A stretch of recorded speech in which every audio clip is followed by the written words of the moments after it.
Hello everyone, welcome back to my channel. ತುಂಬ ದಿನಗಳಿಂದ ನನಗೆ ಒಳ್ಳೆ ಬೀನ್ಸ್ ಪಲ್ಯ ತಿನ್ನಬೇಕು ಚಪಾತಿ ಜೊತೆ ಅಂತ ಆಸೆ ಆಗ್ತಿತ್ತು.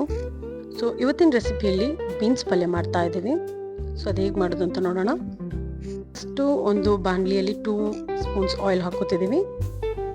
ಮತ್ತು 1 ಸ್ಪೂನ್ ಉದ್ದಿನಬೇಳೆ, ಉರದ್ ದಾಲ್ ಅಂತ ಕೂಡ ಕರಿತೀವಿ. 2 ಚಿಲ್ಲೀಸ್ನ ಸ್ಲಿಟ್ ಮಾಡಿ ಫ್ರೈ ಮಾಡ್ಕೋತಾ ಇದ್ದೀವಿ. ಅದಕ್ಕೆ ಒಂದು ಮೀಡಿಯಮಿಂದ ಲಾರ್ಜ್ ಆನಿಯನ್ನ ಚಾಪ್ ಮಾಡಿ ಹಾಕೋತಿದ್ದೀವಿ. ಫ್ರೈ ಆದಮೇಲೆ 1 ಸ್ಪೂನ್ ಸಾಲ್ಟು, ಅದಾದಮೇಲೆ ನಾವು ಕಟ್ ಮಾಡಿ ಇಟ್ಕೊಂಡಿರೋ ಬೀನ್ಸ್ ಹಾಕೋತಿದ್ದೀವಿ.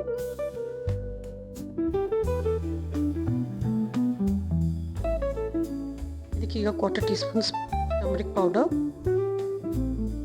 ಹಾಕಿ ಚೆನ್ನಾಗಿ ಸ್ಟಿರ್ ಮಾಡ್ಕೊಳ್ಳೋಣ.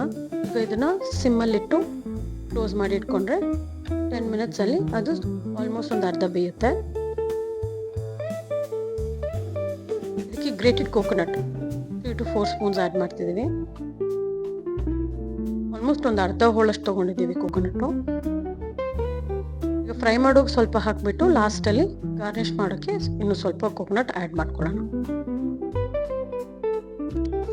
ಈಗ ನಮ್ಮ ಬೀನ್ಸ್ ಪಲ್ಯ ರೆಡಿಯಾಗಿದೆ.